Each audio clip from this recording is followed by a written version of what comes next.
No one ever sits to plan on becoming an unreasonable person by developing negative and self-sabotaging traits. Negative traits were originally designed to help us overcome some of the challenges we may encounter in life. Unfortunately, they became tools to get out of these challenges instead of overcoming them. Growing up as children, we were often reprimanded for being aggressive. More often than not, we were taught to be a lot more laid back. While this may have sounded like great advice at the time, we may have been made to shut down or incorrectly channel one of the most productive character traits to achieving amazing results in our lives. Aggression is supposed to be a good thing. However, when it's not channeled properly, it can become the trigger that destroys all the good work previously done. As people interested in achieving our goals, it's never a wrong idea to pursue our dreams with passion and doggedness. Aggression in this context is an irrational response to a delayed or failed dream. It works like a dam that is full and seeking an outlet at the slightest application of pressure. If unchecked,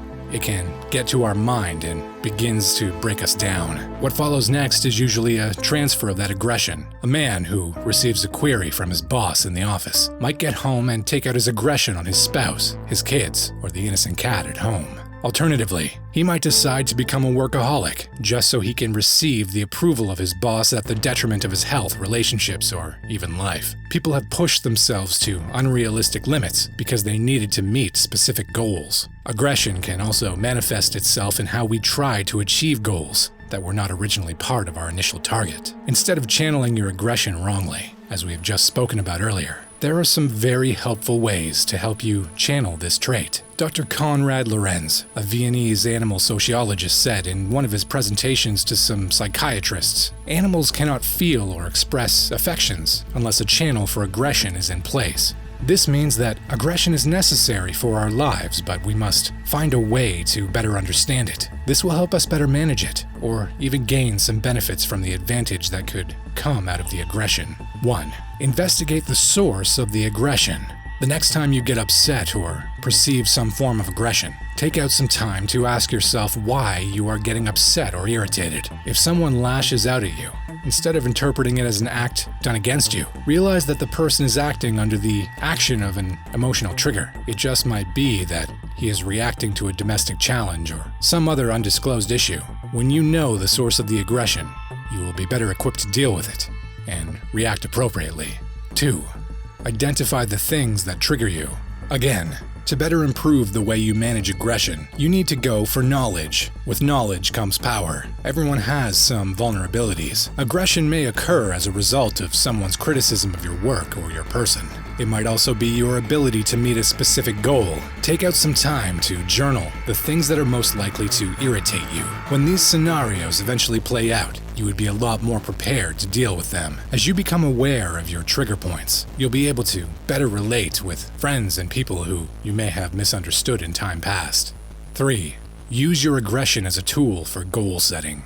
If you've ever been ignored or ridiculed because of your value system or deficiency at the time, don't dwell too long on the hurt. Instead, turn the anger and pain into creating a goal that would cause your non-believers to eat their words. A lot of businesses and great things have been built by people who were ridiculed or rejected at some point. What they did was not to sulk or lash out, but to take the same opportunities for aggression and turn them into success stories. If Brian Acton was not rejected by Facebook, the world might never have WhatsApp today. The beauty of this particular scenario is how Facebook eventually had to buy WhatsApp for $16 billion from someone who should have been their employee. Channel that anger properly today.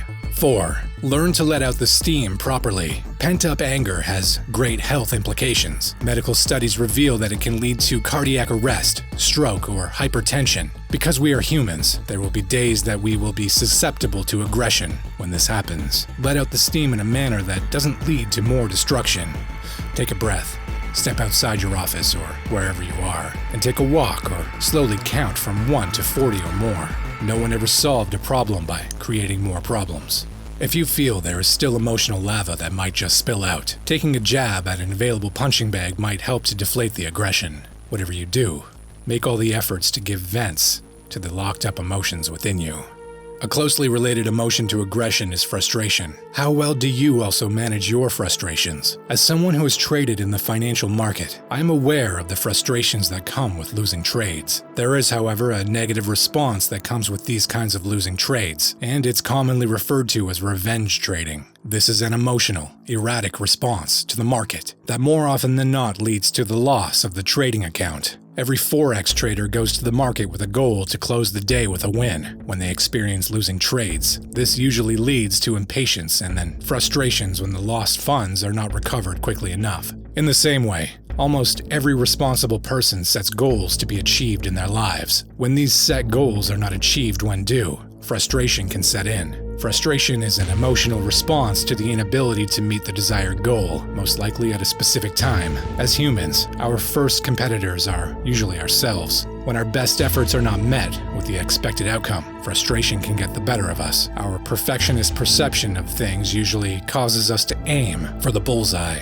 within the bullseye. Chronic frustration more often than not occurs as a result of setting unrealistic goals or creating inaccurate and inadequate images of ourselves. A man who came from financial lack to building a $100,000 business might feel like a failure when he fails to hit his $1 million goal in 2 years. He suddenly forgets that at some point in his life, he didn't have as much as $1,000 to his name. The wants of men are insatiable and continue to evolve whenever their social and financial status improves. It is therefore helpful to say that one of the best ways to deal with frustration is to come to the realization that there is usually a difference between setting up a plan mentally and actualizing that said plan in reality. As babies, a lot of us had our way when we cried or showed signs of irritation. Our parents swung into action and brought us relief. Unfortunately, too many people do not give up their baby days memories and hope that by slipping into frustration, some magical hand or event might swing in to rectify the present failure or delay on the ground. The sympathy associated with babies simply does not happen in adult life. Also, learn to separate failure as an event and failure as a person. If you fail to reach a goal, for instance, it is just an event. You must never interpret it to mean that you have failed as a person. There will be other opportunities if you simply hang in there. Always remember that not all set goals will be met. You must learn to become comfortable with this. Take away the need to be perfect, because you won't ever become that. Also, be sure that you're not reacting to some hidden insecurity in your life. If this is your case, then consider watching our next video, as we would likely talk about how to overcome insecurity and agree with yourself that you are enough. Be sure to stick around for that video. Thank you for watching.